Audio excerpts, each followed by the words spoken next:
Welcome, everyone, to our last segment of our Japanese Flower Festival. Amanda Liu of Studio Mondine recorded a demonstration on how to create a modern tabletop arrangement using fresh sweet pea, chocolate cosmos, and dried foraged grass. And xeranthemum, I don't know if I pronounced that correctly, but hopefully I did. Borrowing stability and stem manipulation techniques from Japanese ikebana, she will create a full winter tabletop display. That is really stunning. I can't wait to share with you guys. After we watch the demo, then Amanda will be here to answer any questions that you may have. And as mentioned in our first two segments of today's festival, the best viewing experience is going to be on Facebook and YouTube, especially for Amanda's demo because it is shot horizontally and Instagram is vertical. So yes, Instagram viewers, if you can, just take a minute and jump on over to Facebook and YouTube. That would be great. Also, if you're looking for replays of today's segments, you can check them out instantly on Facebook and YouTube as we go.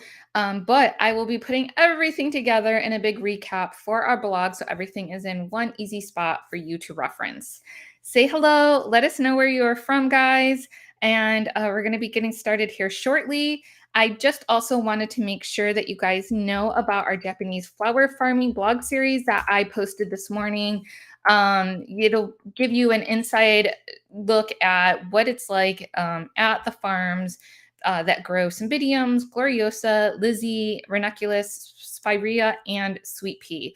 I learned a lot just putting all of this content together for you guys, so I hope you check it out and you'll see why these flowers are so special, other than just what we've been talking about today. Last but not least, I wanted to remind you that we're doing a giveaway. Today, I'm giving away one box for each live segment. So again, for during Amanda's segment, make sure that you're engaging, asking questions. And then after I'm done with the day, we're going to be picking one random person and I will be DMing that lucky person and getting that information so that way we can send the box. So excited. Let's get started and let's bring on Amanda. Hey, Amanda. Hi, thanks for having us. Yeah, thanks for coming on and being a part of our festival. I just feel lucky to kind of get to know you and work with you. We were talking with Amy about the event, and she brought you in because of your book, one of your reasons. She loves you. She was talking about you in the last segment, but you have a book called Ikebana Bound. And so it just kind of made sense to kind of bring you on, and you are here a part of it. So thank you so much. Thanks for having me. Amy is so wonderful. We got a chance to work together this past fall in her neck of the woods. So we were working a pretty big event in Northern Virginia, DC area, and she doesn't really freelance. So it was really special to have her on the team and be such a wonderful liaison and kind of a team mom, if you will. Yes, that's amazing. That's amazing. And she's here watching. Hi, Amy. Hi. So Amanda, before we get started, can you just introduce yourself a little bit and share about your flower story? Yeah, sure. Well, I'm Amanda Liu, and I am part of Studio Mondine.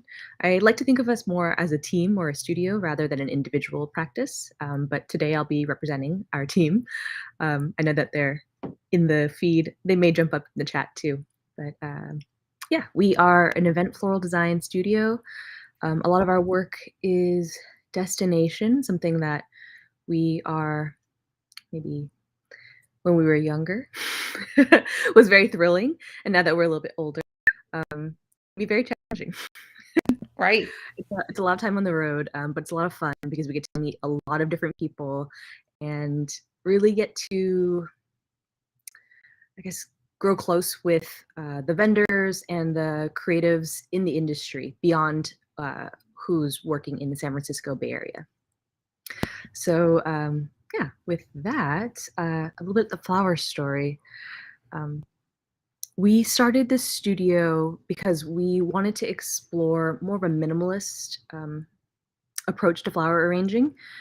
My background is actually not in flowers, so unlike Amy, who's formally trained, I came into it on my own.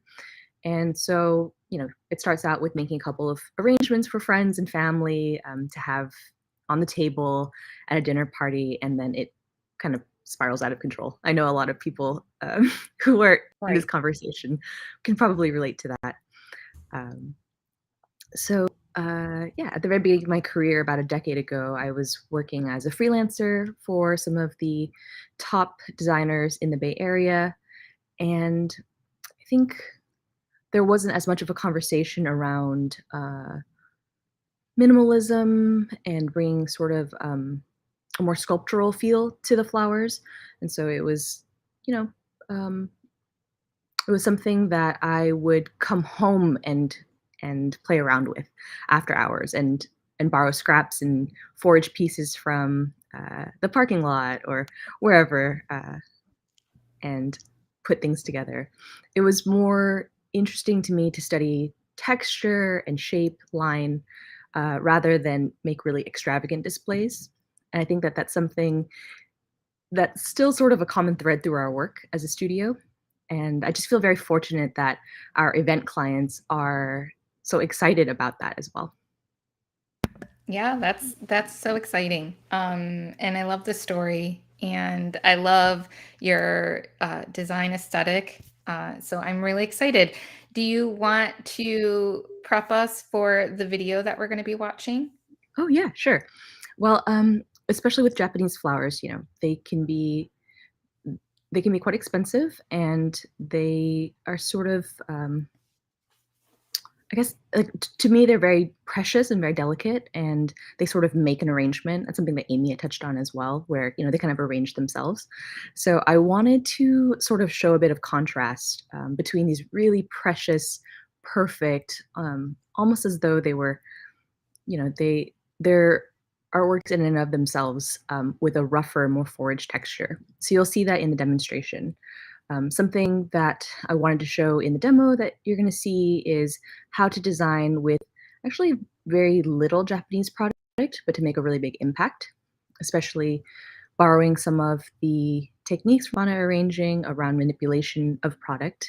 Um, the Japanese product that I'm looking at uh, over on the workbench is just so incredible and pristine and has so much natural movement that it's really it's sort of not fair, right? It just snaps into place, kind of like a puzzle. So yeah, so that's what you're going to see in the demo is creating a base of more humble, rough-hewn forged materials, and then enriching it with Japanese product.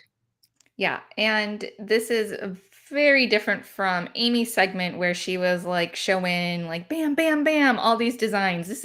This in this demo, I love it because you show every step along the way. So you guys will get to see everything. Post your questions as they come to mind in the comments. We'll keep track of them, and then we have time at the end to do a Q&A. So the demo that we're watching, I think is about 20-25 minutes, and then we'll be back. So let me put that on for you guys, and we'll get started. That features fresh Japanese flowers and local dried forage material. We'll review the ingredients themselves, talk about each of those in great detail, and then I'll show you the mechanic for how a piece like this comes together. As I'm constructing the piece, I'll also walk you through some of the things that are running through my mind as I'm putting something like this together, which is a bit more sculptural than your typical tabletop centerpiece.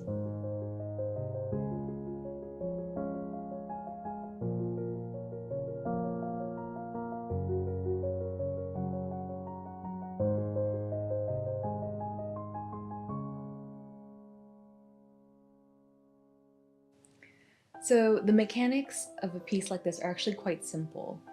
We start with the vessel itself. What I have here is a trough that's 14 inches wide by 5 inches deep and 3 inches tall. So it's one that's pretty beat up because we've used these quite a few times. And then I've got a bit of salvaged chicken wire from a different installation in these troughs, so it's cut down to size. If you haven't used chicken wire before, it's pretty simple.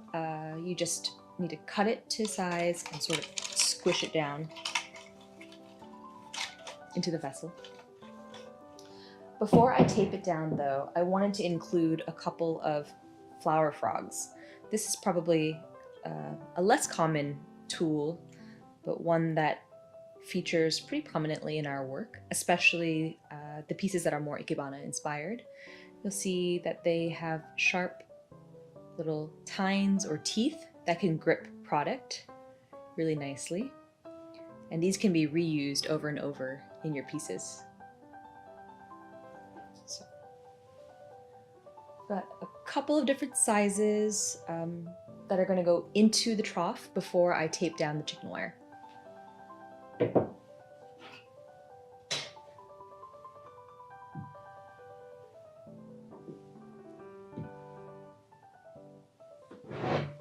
Really, nothing too precious.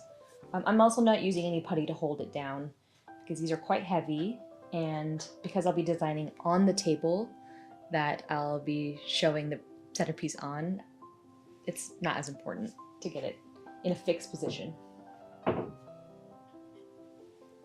So with that, frogs are in, chicken wire goes down, a little bit of waterproof tape. This is Oasis brand waterproof tape.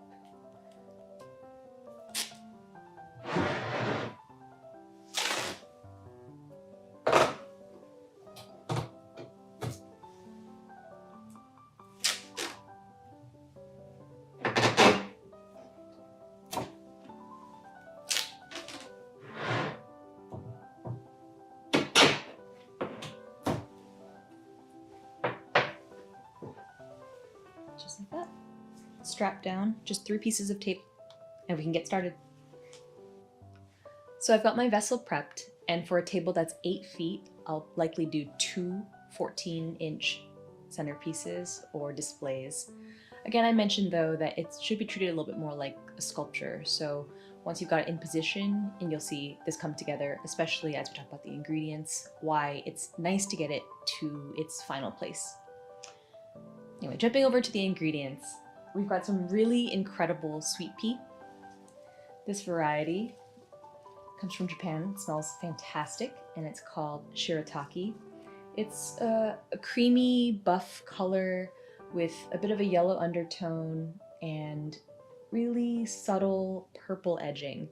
So it's almost a really bright, cool tone purple right along the edges. And I think it'll play really nicely with this other product that I've got. This one came from a local vendor, local to the Bay Area, Northern California. This is a xeranthemum that I've been holding on to for quite some time, waiting for the right arrangement to put it into. I'll also be working with some of this beautiful Japanese Cosmo. The variety is called Noel, and it's a bright, rich red. The centers are almost a burnt orange color, and the undersides, especially as these age, get a little bit darker. So it's got just a really beautiful kind of velvety effect. And then the other ingredient that's going to feature prominently in this piece is this dune grass. So this is grass that I've pulled from different installations, and you'll notice that we do that quite a bit, just try and reuse material, especially dried material, as it does hold quite well. I sort of like the contrast of an ingredient like this, with all of the really precious, soft, delicate Japanese product. Something about the contrast of the roughness of the grass with how fine the sweet pea and the cosmos are gives it a more lived-in, sort of naturalistic feel. So I'm just breaking up these bundles again, getting them a little bit smaller, and it'll make a lot more sense once I get some of it put in.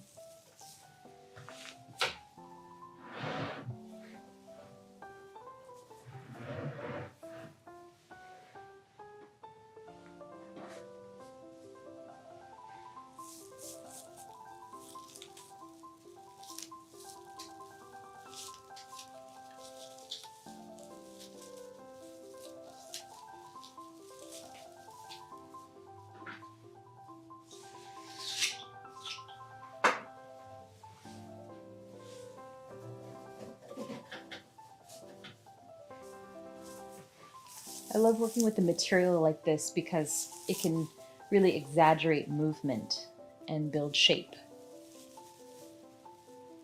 A longer piece like this as well could be used tucked underneath the vessel itself.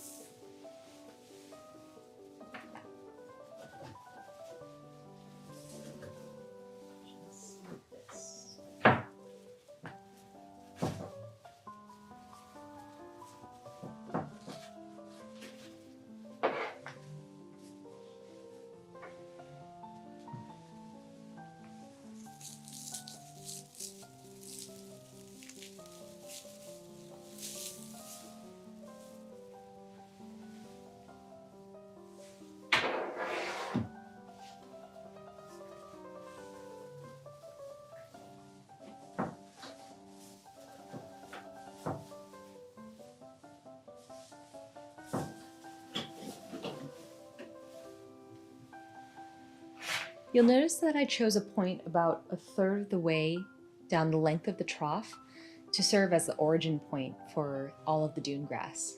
That's how I get the movement to look as though it's flowing from the same place. And so I've got some shorter pieces and some longer, exaggerated pieces. I'll keep building on this. As I'm putting the dune grass in, I'm really exaggerating the lateral movement. And the reason for that is, with the Japanese product that I do have, I want that to be tall and dancing out of the arrangement. Basically, I'm looking at the length of the product that I have and optimizing to that. So it's a bit like a puzzle, I always think when I'm putting together an arrangement.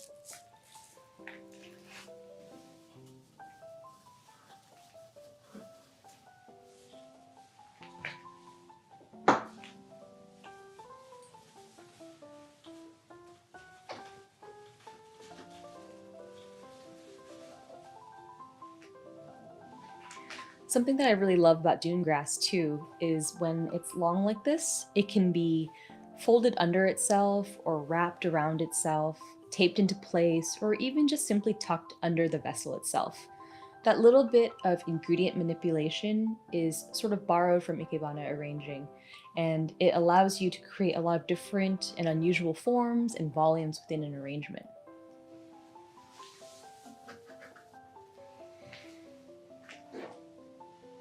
And don't worry if the grass moves out of where you'd like it to be. The very last step when we place the arrangements is we'll continue doing a bit of our manipulation. It's more just for you to remember the pockets where you've made negative space or where you've sort of intended to put the fresh product. I think this will be a good stopping point for the dune grass. I'm going to fill the trough with water so that I can start placing the fresh product. I'm going to start with the sweet pea, which has the most bulk, and allow the sweet pea to fill in where the chicken wire is still exposed, and allow the sweet pea to sort of create a counterline to the dune grass. I'll start with just a couple of stems to sort of build up the base of the sweet pea before I add those really tall stems that jut out of the arrangement. I always find it helpful to get the color sort of down low so that the ingredient itself feels grounded in the piece.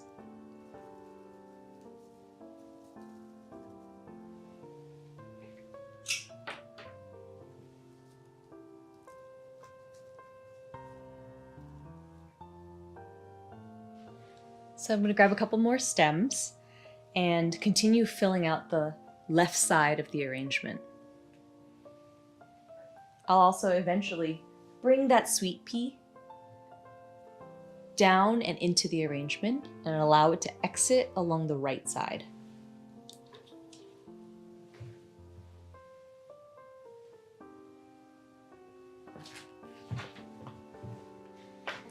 So you'll notice that as I'm placing them, I'm trying to grip a little bit of the frog, or I'm allowing the grass itself to hold the stem of sweet pea in place.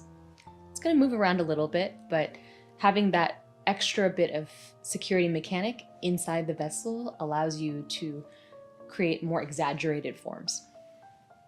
Now that I'm back on this side of the arrangement, I'm going to start filling down low toward the right side.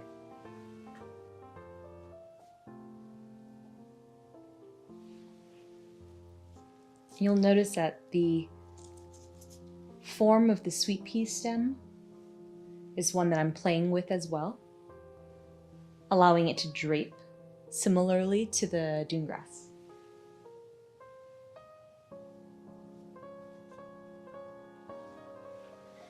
It's really good to step back every once in a while to assess the overall shape of the arrangement. So I'll do that now.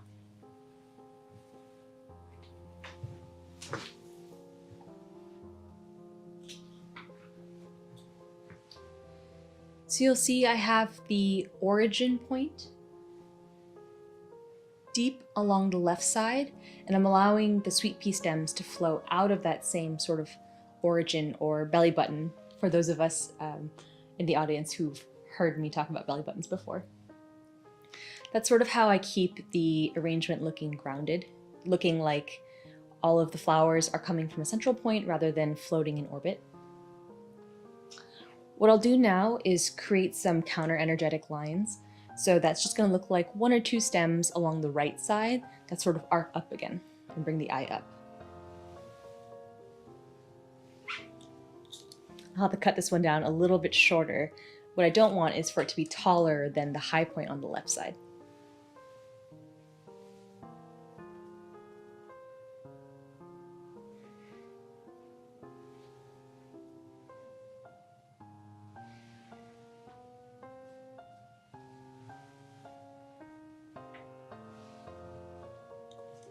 This particular stem has a really beautiful little curve in it, so maybe I'll be able to use it.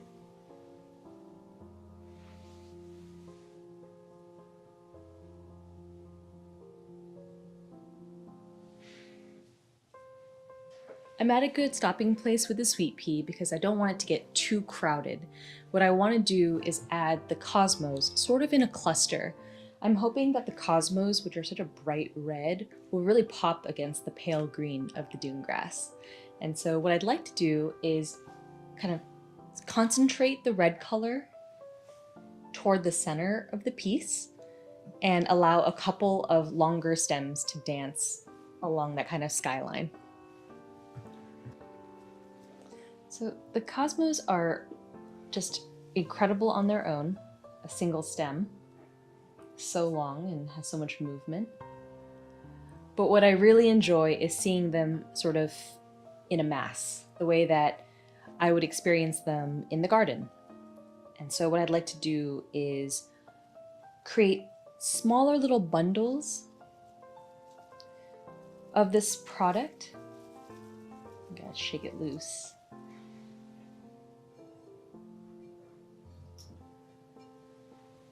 And for more of a wildflower type effect, what I'll typically do is get a little bunch in my hand and then start just kind of gently maneuvering.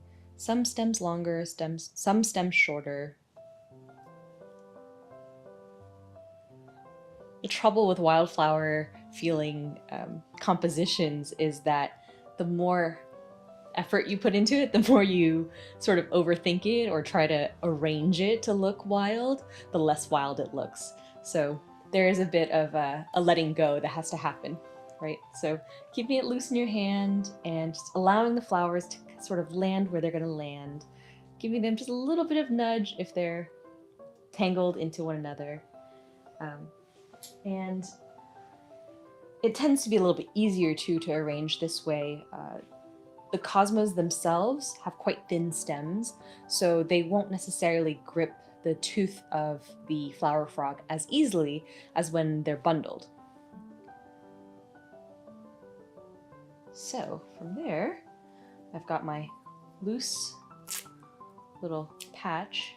I'll take a little bit more of that waterproof tape.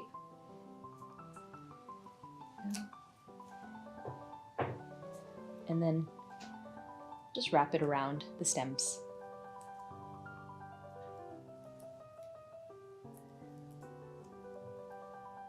And I won't obsess too much about where they land. just trusting that they fell into place. And so I'm taping a little bit higher because this first placement of this bundle of cosmos is going to be a bit lower in the arrangement than the longer sort of dangling bits.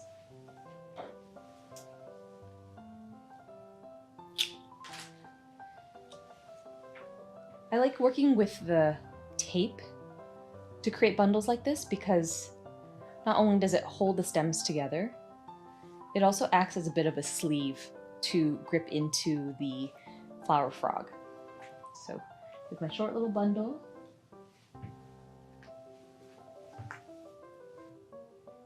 and I'll repeat that process a couple more times until a certain sort of density or fullness is achieved in the arrangement.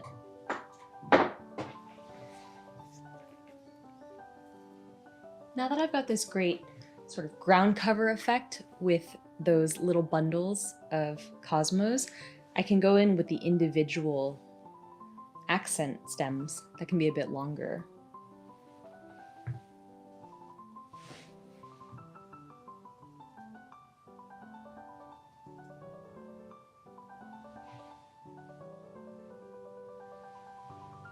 And what's fun with this product is it's quite bouncy, so you can play around with where they land in the arrangement.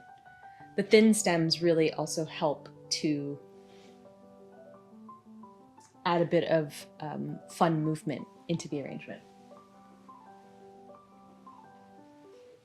With this arrangement, I think what makes the ingredients really sing is bunching them up so that you have some density, but then also sort of featheriness around the edges, so that you just get a good sense of where it's heavy in the arrangement, and then it can also be lighter.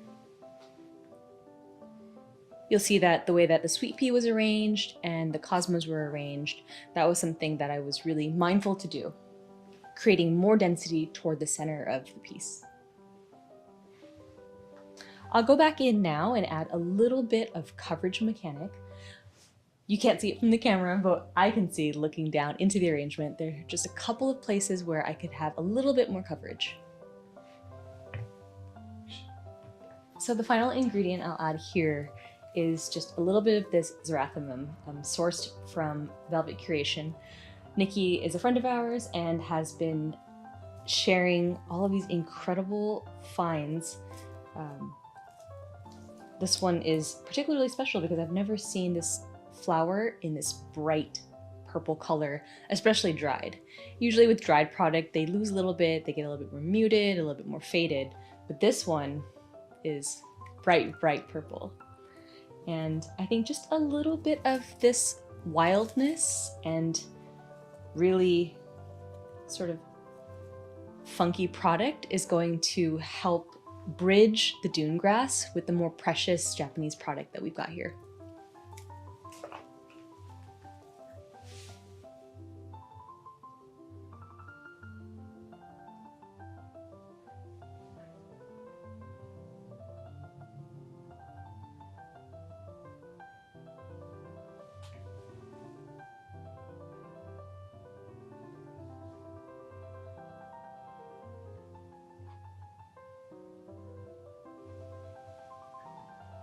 I like this ingredient to stand in contrast to the movement that we've established with the dune grass and with the sweet pea and cosmos. I kind of want it to be doing its own thing, something a little bit hectic inside the arrangement.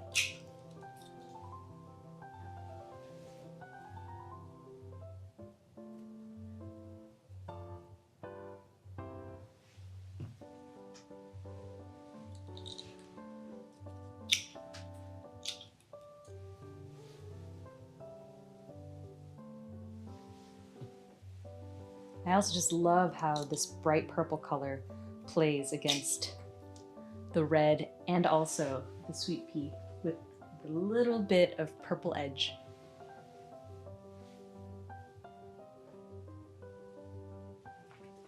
Because this product is dried, you could also simply tuck it into the dune grass if you wanted to get the movement exaggerated.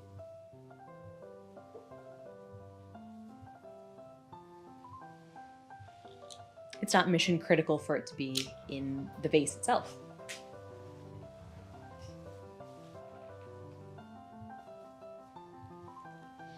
I think that's where I'll stop, because there's going to be a little bit more detail work that I can do once I place it into its final position with the other arrangement.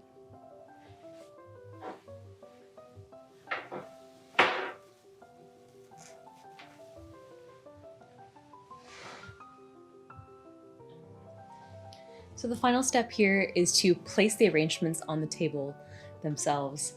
What's nice is at this step, you can still do a lot of manipulation with the dune grass, as well as some of the ingredients as they move around. When you're considering the entire tabletop, then you can sort of see where your high points and your low points should be. It may make sense to place them really close together as well to create almost like a living garland down the length of the table.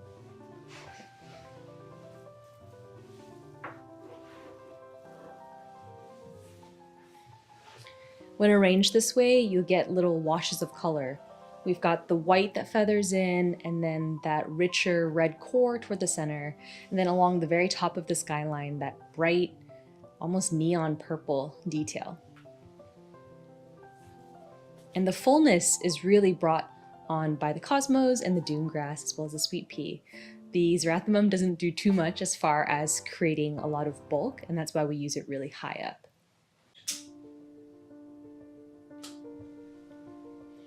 I find it really helpful to add candlelight to a tabletop scene, just to really round it out. I'm using these really thin tapers in low profile crystal holders, just so that none of the lines are interrupted. The taller, thin white tapers sort of remind me of the sweet pea in this creamy white color, so I feel like it corresponds with the flowers really well. What I love about a tabletop display like this is that it invites a sense of discovery for the viewer. If you were a guest seated in front of the arrangements, you might discover for yourself a little cluster of red cosmo tucked beneath the dune grass. What you'll notice too is that it didn't take very much of the fresh product to really enrich the dried material. And that's something that is especially important in the winter and the spring months, when there isn't really the same diversity of product available at the wholesaler or on order. So just a couple of bunches of really special fresh product can make a winter table of dried material come alive. Well, I hope you enjoyed this demonstration as much as I enjoyed making it.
I feel like that gives me the feeling of like when I leave getting like a massage or I went to yoga or something. Like I just That's nice. It's Tuesday to bring that kind of spa feeling is lovely. Right? It's amazing Mhm. how a video can do that though. I beautiful. Congratulations. Thank you. I mean, thanks so much for that gorgeous Japanese product too. It was incredible to behold. Just so refreshing. Awesome. Awesome. All right, let's get into some of these questions that we have. So I have some of my own, and then we have a bunch from the audience I've seen come through. But first up, people are already asking a little bit about flower frogs earlier. So how often do you use flower frogs in your designs? Fairly often. We find that for the fuller arrangements that we'd arrange in pedestal arrangements, or rather pedestal pieces, a flower frog plus a chicken wire sort of form is useful to keep things in place, especially because a lot of the work that we do needs to be transported between the working space or studio and the venue itself. Just a little bit more durability is helpful. So you'll see we use floral tape as well. So we've got, this is like very high support. We've got flower frog, chicken wire, and then that waterproof tape. Awesome. Very good. And then where do you have a source for your flower frogs, Um, or is this yeah, just something that you've collected along the years? I do have my VIP flower frogs. So those are going to be the vintage ones from flea markets and things. Those don't typically make it into event work. However, there are a couple of vendors that we work with, and I can share those details. Maybe a link even. There is one company that makes them in the US, and so we've been working with them quite a bit. Awesome. Perfect. Very good. I have a lot of questions too that came up about kind of the locally grown product that you used. Did that include the dune grass? Yeah, Or that was one that we actually pulled from an older installation. So you'll see that in our work quite a bit, especially with the dried material. I am always looking to give product another life, and dried material is really great for that. I would say though, if you want to try design like this in the spring or summer when there are fresh grasses available, you could definitely use something as kind of easy to find as bear grass even to work with. It's something I think it's an ingredient that is so often at the wholesaler that we take it for granted, but it's really fun to use. very good. So you do get dune grass from a wholesaler. I don't know. I've never heard of dune grass until I saw it in your video. Or is that something that Hmm. you like chopped off the side of the road? Oh, well, we have done that in the past. Yeah. Always scanning the landscape for a nice clump of dried grass.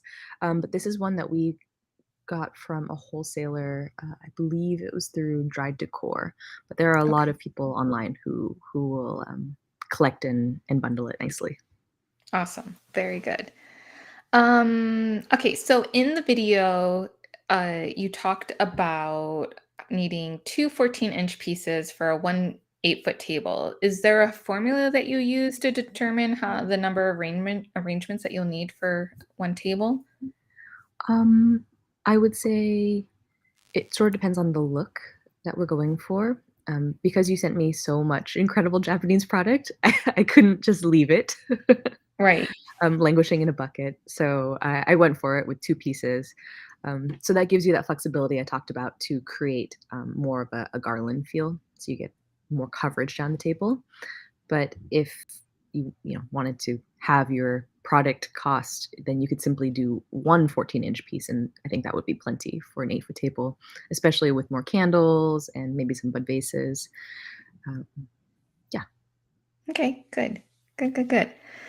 I loved how you bundled the chocolate cosmos, and then I also noticed that you mentioned the technique in your book, Ikebana Unbound. Do you want to touch a little bit more about why and when you use this particular technique? Yeah, for sure. Especially for those really thin flowers, I found that when I was trying to put each one in individually, um, because I'm a person and not the way that, say, like, it would grow in a field. It started to feel too fussy. It started to feel too arranged, and Right. so, in a way, it's sort of an exercise in letting go, right? If you just shake a couple of stems in your hand and see where they land, um, the hope is that it approximates what you'd see in nature, or what you'd see in a garden patch, or in a field. And that's actually a technique I learned from my friend and colleague Sammy at Lambert Floral. He's also based in San Francisco. And when we worked together at a studio, Natalie Bowen Designs, years ago, he was sort of the bud vase king because he could sort of capture that wildness. And it was because he wasn't overthinking the tiny stems. Right. Right. Very good. Yeah, I love that. And yes, as I was flipping through, I was like, oh yeah, she has it here too and talks about it. So I think that's great. And a few people were kind of commenting about that as well, how that was like such a great idea that they've never thought about. Yeah, rubber bands work, a little bit of floral tape, just something to kind of give it some stability. And it also helps when if you've worked with the flower frog before, you can kind of grip the teeth a little bit better. Right, right. I have a question from Laura. She said, so those dried elements would not even need to be in the water, would they? No, Yeah. they definitely don't need to be. And actually, a lot of what you saw in the demonstration, it was just sitting on top of the chicken wire, kind of coming in almost. Is that perpendicular? No, Yeah. parallel. Parallel. Yep. Parallel to the Perpendicular vessel. system. Yeah. Mhm, mhm. And so it's easy to, if you're working on site, you could build, for an arrangement like this, I would probably get it 85 to 90% of the way and then do a lot of the finishing touches on site. And that's where you could even just tuck in dried material and wrap it underneath things. Very good. Yes, someone talked about, yeah, Katrina. She said, "Is this typically an on-site design? If it has to be designed in the studio, does she recommend more frogs or foam for the flowers that the dune grass is holding in place?" Yeah, this is a design we've executed once for an event. And as I mentioned to you, we took it maybe 85% of the way there and Right. left time for our team on site to finish up. Um, you could also, if you had more time at the venue itself, um, and you want to have a very dry car, which I think a lot of us do, you could just build the dry portion of the base and then go in and add the really special product, the sweet pea, the cosmos, on site. Because as you saw, it took almost no time, especially with Japanese product. It just goes really fast. They all snap in. Right, Um, right. that's an idea as well. Very good. And then the second half of that question was, whether we would use foam or more frogs. Right. Well, we're a foam-free studio, so we probably would not use that. I could see that being helpful to hold things in place. Um, I haven't had in the past great success with foam and sweet pea, and especially the cosmos since they're sort of thin. So I Right. think maybe if you wanted more durability, more flower frogs, and or maybe a tighter mesh for the chicken wire, and maybe more tape. Very good. Our next question is from Sleeping Bee Garden that came through on Instagram. They were asking, do you find that cosmos last in an arrangement? She said she only gets about 3 days. Oh, that's pretty good. It depends. I've had pretty good success with the Japanese cosmos. Um, the local product is can be hit or miss for me. It sort of depends on how they're cared for, how they're cut, and how they're cared for. Um, if there's the possibility to change out the water, I could see it lasting a little bit better. But yeah, I think 3 days is pretty Right. good, especially for what we do, which is more event floral. We're looking at things kind of a la minute. So if we're designing for a Saturday event, then we'll pick up Thursday or Friday. We don't have a cooler here in San Francisco. It's pretty cold. I think it's 62 degrees in our studio right now. So, you know. Right. So If you're in a everything stays pretty a little chilly. dry place, yeah, I could see I could see the cosmos giving out a little bit sooner. Right, right, right. Someone was asking where your trays are from. Do you remember? Because I know you mentioned in the video that you have had those for a while. Oh yeah, we got those ages ago at Floral Supply Syndicate, I believe. Um, but in a pinch, I've also found similar ones at a big box store like Lowe's or Home Depot.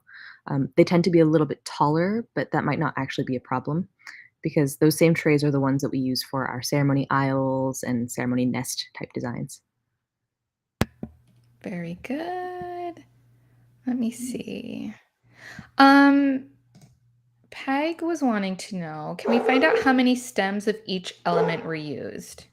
Oh yeah. I think I was trying to keep it to I'd say it's probably no more than 2 bunches or 2.5 bunches of the white sweet pea, and then with the cosmos, I think that's 2 or 3 bunches total for the table. I can do a count, though. Very good. Hold on, let me see what else. So many great questions, you guys. Oh, this is so wonderful. I love it. It's, yeah, all layered. Yes. Yes. And my little one just got home, so she might just like barge in here because she doesn't realize that I'm on a live, guys, because she's, in 2nd grade and she probably forgot. Just letting you know that might happen.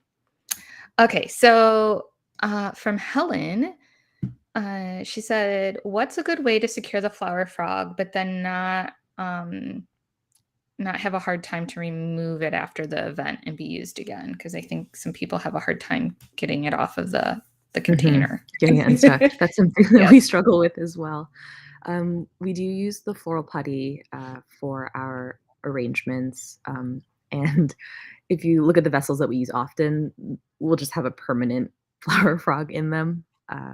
That's why I decided not to use floral putty for this piece because the trays end up in a couple of different designs, and the flower frogs are quite heavy. So, depending on some of the constraints around production, you may not want a very heavy thing to carry in onto a venue or property, such your daughter.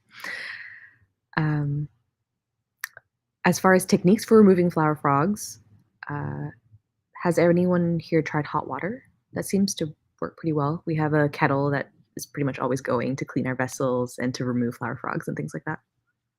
Okay. So just hot water. Really hot water, and then I think the technique really more is about twisting it off rather than trying to pry it off. But Twisting yes, and hot water, guys. There you go. yes. If anyone has a better technique, I'd love to hear it. Yes. Share in the comments of what works for you. I'm going through it, so I'm not seeing your new ones quite yet. I'll get there in a second. So Renata over on YouTube, she says, if you go tall, what is the main rule? Do you have a rule for how tall you do things? Yeah, especially for tabletop designs. I've got my elbow on the table, and then depending, I don't really like to keep focal flowers anything taller than my fist. So that's a good rule of thumb. And then I have an open hand for accents. And the other piece too is if I have a good sense of where the settings are, I'll place the really tall bits between people. Simply because I've been at so many of these dinners where there's like a dinner plate dahlia between me and the guest across the way from me. So Right.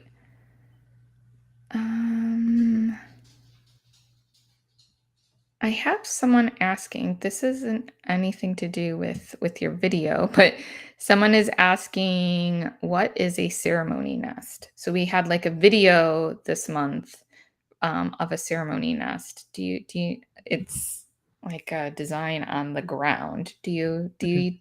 Do you use ceremony nests for your weddings and events? Yeah, we've done quite a few of them. I think that they're really effective for setting off a ceremony space. And depending on how it's fabricated, um, most of the time it can be pretty easy to break apart and separate compostable from non-compostable or repurposed elsewhere in a wedding day or event day. And so yeah, that's definitely design that I think is pretty fundamental. Right? If you want to Yes. go beyond arch or chuppah or statement arrangement, ceremony nest, a ground up display. Yes, we love. I had no idea what a ceremony nest was either. For I just lost the question, but whoever asked that, you're not the only one. I didn't know either until we were talking about it, and we're going to do a video about it. I did. We've all seen the designs. It's just I didn't know that was one of the names for them. So I Yeah, I posted think a I link. learned the ceremony nest naming convention from you. Actually, Yeah, I would always call it a ground up display or a ground up. ceremony installation. Yes. So it's not really a nest. But I like the term. I think Mhm. it's fitting. Um, Let me see. What else do we have? Let's see. Samantha, wait, it just moved. Okay, there we go.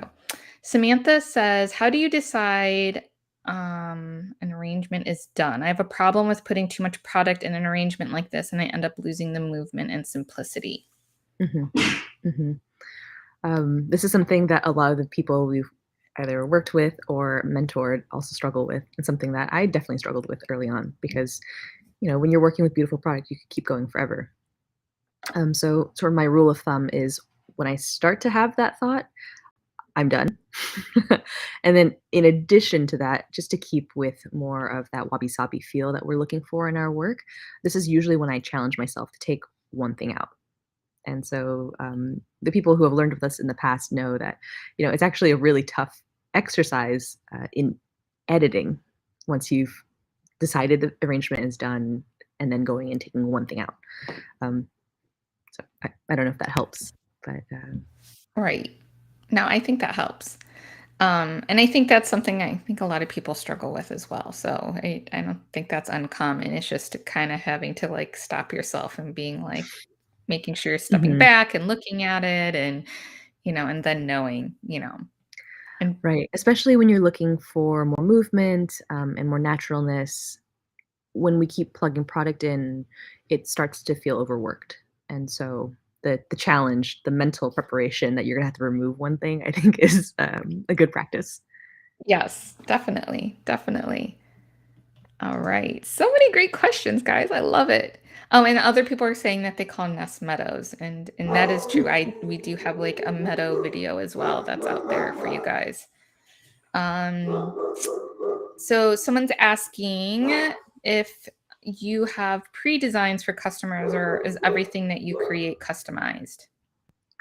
It's all custom. It's at least for us, it'd be really challenging to duplicate a design.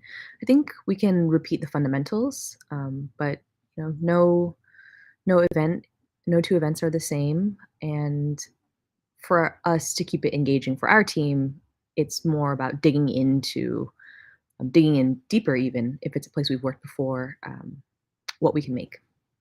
So yes, no set pre-design. You'd probably be baffled by how many different recipes we have for blush weddings at this point.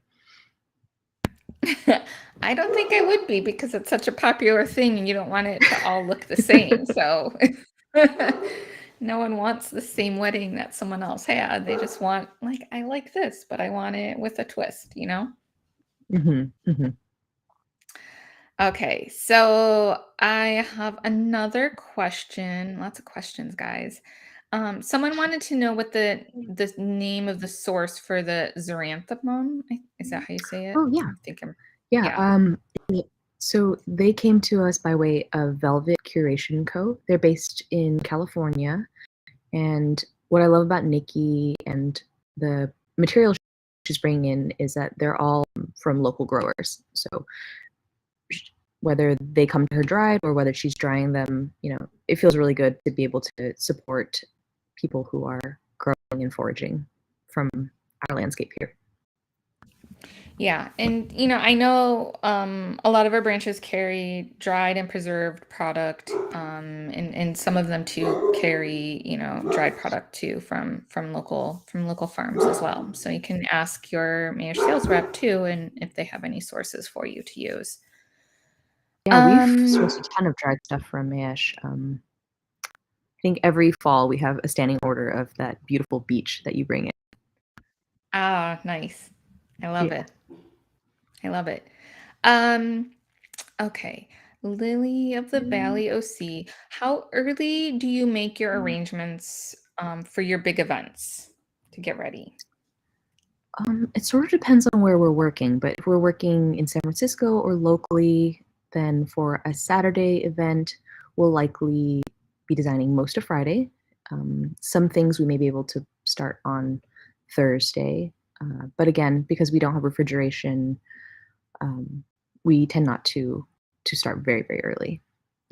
I know that it's different for people who are working in warmer climates. When we were working in Virginia this uh, fall, it was 92 degrees and 99% humidity. We were working out of Sweet Village, and we were able to begin our production for a massive event on the Wednesday. Okay. Yeah, that makes sense. I'm just going to do one more question and then we'll get into a few things that you have going on as well. So someone wanted to know, and I had two questions that were similar to this. On the arrangement that you did for the video, since it's going in the center of the table, did you put the same amount of cosmos on the other side? And someone was asking about like being one-sided, but obviously it's not since it's a centerpiece. So do you want to talk a little bit about the other side of the design? Oh, yeah, sure. Well, the other side of the design sort of mirrors it, and you could certainly fill it in because I was really only working from the camera front. The cosmos that would have gone into the backside of the arrangement went by my bedside table. So I got to enjoy them for a couple more days. But yeah, especially with something like this, where you are really trying to sculpt negative space into the piece, it makes sense to sort of mirror what you've got going on the other side. So you wouldn't want to have anything kind of jutting out or feeling counter-energetic to the lines that you create from the front, if that makes sense. Yeah.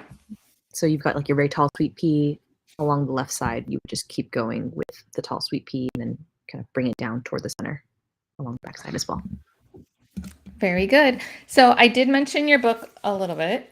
Do you want to tell us a little bit more about it since, you know, you're an expert and all? Oh. Sure. Well, this is a project that came together well before the pandemic and was published in September of 2020. It's a little bit sad because we had planned on this really big book tour and, you know, partnering with you even on doing this in different cities around the country. But unfortunately, with the pandemic still going on, geez, you know, we're 2 years now. Right. We've just mostly done a lot of the, I guess, the activities or events around a book launch online, which, you know, it's okay. It's more fun to meet people in real life and all the people who are enthusiastic about ikebana arranging and more, you know, just more considered, more minimalistic designs. So there's that. Yeah.